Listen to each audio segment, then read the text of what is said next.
Au centre de ces échanges riches en apprentissage et interaction, l'innovation apportée par l'inspection générale sur la place des stages et des défenses de rapports des stagiaires en lieu et place de l'épreuve de l'oral de français pour les élèves de filières pédagogiques. Dans le domaine du stage, l'État a jugé que les élèves de la 6e pédagogie générale puissent commencer à défendre leur stage à l'expression orale au lieu de s'exprimer sur un petit texte comme ça se faisait avant.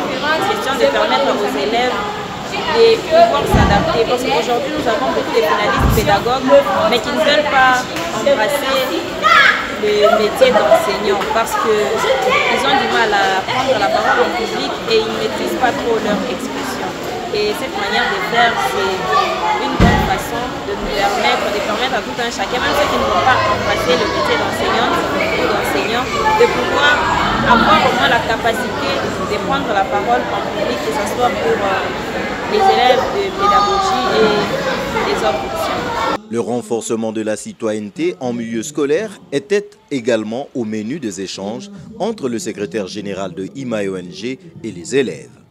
À cet effet, les participants ont été appelés à ne pas se laisser tenter à des sollicitations avilissantes, non pédagogiques et non citoyennes, de fraude, de corruption et de tricherie. On a parlé aussi de la corruption, on nous a donné des choses qui vont beaucoup nous aider au futur à arriver à la finalité des études, à ne pas accepter la corruption et à mettre fin aussi aux fraudes, à la tricherie. Et voilà, on a beaucoup appris, on a beaucoup apprécié, ça nous a aidés. C'est une très belle organisation. Les élèves qui ont participé à ces échanges n'ont pas caché leur satisfaction et ont remercié IMA-ONG pour l'initiative. Il est à noter qu'une délégation de IMA-ONG séjourne dans la province du Lualaba où, à travers ses projets tels que Filles d'aujourd'hui, femmes de demain, elle mène plusieurs activités organisées en collaboration avec les autorités provinciales de l'éducation et nouvelle citoyenneté. Vous avez des étudiants, ils ne maîtrisent pas.